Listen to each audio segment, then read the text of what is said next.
First machine வந்து இந்த plug பாயிண்டில் சொருகி இந்த ப்ளக் பாயிண்டில் சொருகிக்கணும். சொருகிட்டு ஃபஸ்ட்டு மிஷினில் வந்து இந்த கப்பு இப்போ வந்து காலுக்கு மாட்டோம்னா காஃபில் வந்து மெயின் கப்பை வந்து இதில் அடியில் சொருகிக்கணும். எக்ஸ்ட்ரா தேவைன்னா இன்னொரு எக்ஸ்ட்ரா போடணும் அப்படின்னா இந்த இதை பிடுங்கிட்டு அடிஷ்னலாக அடியில் சொருகிக்கலாம். சரிங்களா? அவ்வளோதான். இப்போ வந்து பார்த்திங்கன்னா ஃபஸ்ட்டு மிஷின் என்ன பண்ணணும், ஆன் பண்ணணும். ஆனிங் வந்து இதான் ஆன். மிஷினை வந்து இப்போ ஆன் பண்ணுறோம். மிஷின் ஆன் பண்ணோடனே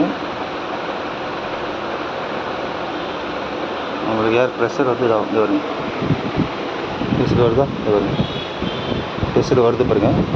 this is a pressure point. இதில் வந்து ஏ மோடில் இருக்குது. இது மொத்தம் பார்த்திங்கன்னா ஏபிசிடி மொத்தம் 4 மோடு வரும். உங்களுக்கு ஏ மோடு ஒரு மோடு போகுதுன்னா ஏ மோடு சரிங்களா? இல்லை ஃபுல் மோடு இது பண்ணணுன்னா ஃபஸ்ட்டு என்ன பண்ணணும்னா இந்த ஃபுல் மோடை இது பண்ணணும். பாருங்கள் 2 வருங்களா?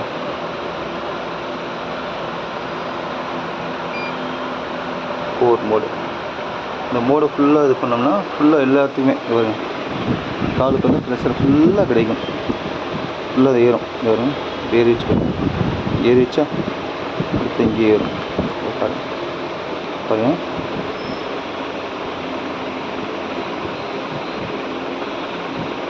இது வந்து டைமர். நம்ம எவ்வளோ டைம் வைக்கிறோம் அப்படிங்கிறது டைமர் வச்சுக்கலாம். 9 மினிட்ஸ் சொன்னால் 20 மினிட்ஸ் 30 மினிட்ஸ் வரைக்கும் டைம் வச்சுக்கலாம். இதை வச்சுட்டு இது இருக்கா, இதை விட எனக்கு ப்ரெஷர் வந்து கொஞ்சம் ஹையாக வேணும் அப்படின்னா இந்த ப்ளஸ்ஸு மைனஸ், இந்த ப்ளஸ்ஸு மைனஸில் வந்து ரைஸ் பண்ணலாம்.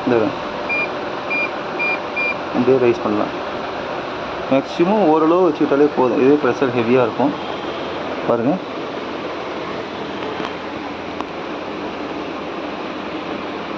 ப்ரெஷர் நல்லா ஹெவியாக இருக்குது பாருங்கள். இதுதான் ஒரு எவ்வளோ ப்ரெஷரோ அவ்வளோ வச்சுக்கலாம். வேறு எப்படி இருக்குது பார்த்தீங்களா? இது தனியாக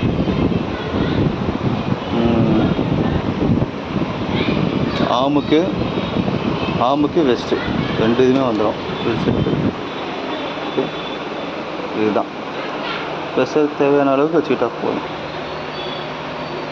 திரும்பி மிஷின் ஆஃப் பண்ணால் ஆஃப் பண்ணிவிட்டு இதை கைட்டி சொருகிறது தான். அவ்வளோதான் விஷயம்.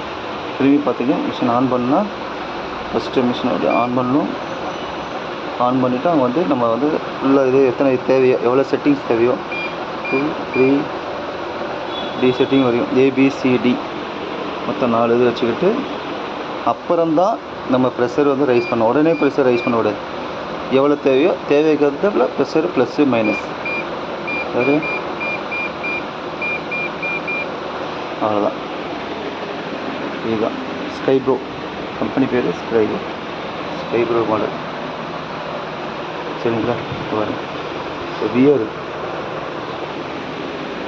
ஒரு செட்டு எல்லாமே உங்களுக்கு வந்துடும்.